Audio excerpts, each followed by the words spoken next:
How much Nigerian leaders care about insecurity is how close it gets to the Abuja mansions. Peter Obi lambasts TINUBU government. Welcome to the news and thank you for tuning in to listen. Please subscribe to our channel to get notified when we post hot juicy news update. Please click on the notification bell. Obi, a former governor of Anambra State, faulted out the former Minister of Communication and Digital Economy, Prof. ßΑND1TS, backed a crowdfunding effort initiated last week to secure the release of 6 girls kidnapped alongside their father in Abuja. The presidential candidate of the Labour Party, LP, in the 2023 elections, Peter Obi, has lambasted President Bola Tinubu and Nigerian political leaders over the daily rising insecurity in the country. Reacting to a report by an international news magazine, The Economist of London captured kidnappers are wreaking havoc in Nigeria, which was published on January 18. Obi said that Nigerian politicians only care about national insecurity based on how close it gets to the mansions in Abuja. Obi, a former governor of Anambra State, faulted how the former Minister of Communication and Digital Economy, Prof. ßΑND1TS, backed a crowdfunding effort initiated last week to secure the release of 6 girls kidnapped along with their father in Abuja. He pointed out that despite President Tinubu declaring security as his top priority on May 29, 2023, during his inauguration, more than 3,600 people were kidnapped, while almost 9,000 Nigerians were killed in conflict in 2023. Replicating The Economist report, Obi, in a series of posts on his X, formerly known as Twitter, said that for those who have continued to see my issue-based constructive criticism of a bad system as bad, and I'm aligning my person and obedience for seeking good governance and a better future for all Nigerians. Let them now read this report from the respected international magazine, The Economist of London, and do the same. The Economist report replicated by Obi stated how much politicians in Nigeria care about national insecurity has long been correlated with how close it gets to the mansions in Abuja, the capital. On its outskirts on January 2nd, a father and his 6 daughters were kidnapped, prompting a rare outcry on high. According to him, a crowdfunding effort to pay the ransom was even backed by a former minister, but the kidnappers instead killed one of the girls and demanded more cash. The wife of President Bola Tinubu publicly lamented the devastating loss, yet such horrors are still appallingly frequent and largely ignored by politicians. Obi lamented that in one incident last week in the southeast, 45 people were kidnapped and are still missing, yet few leaders spoke out. The deadliest zone is the northeast, where jihadists linked to Islamic State attack the army and villages.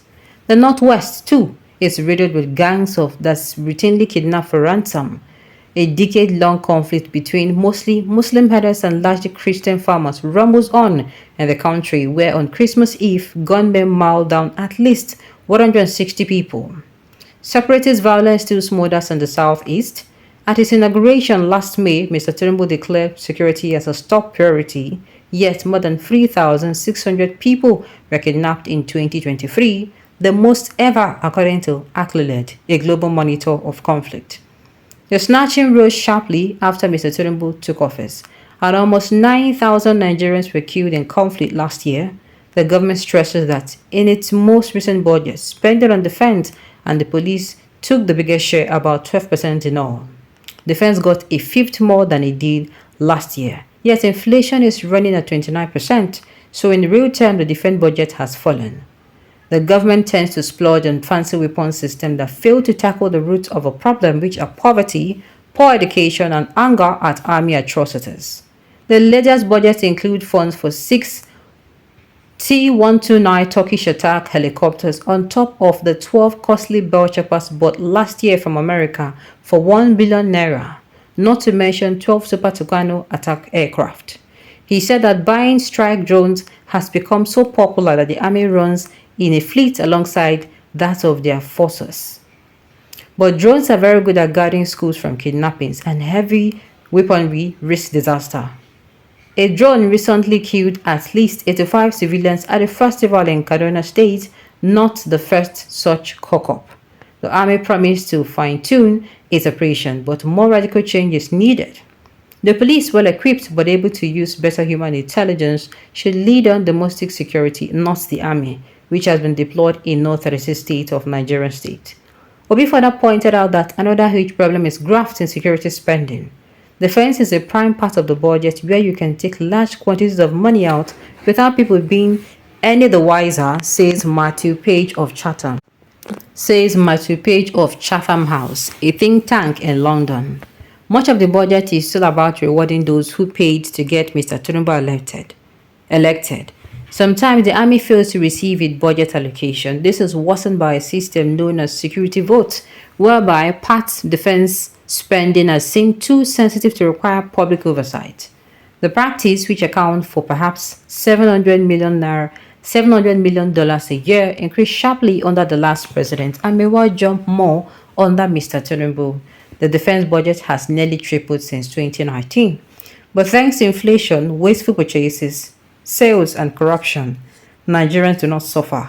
General Christopher Musa, Chief Defense Staff, appears to understand the roots of insecurity.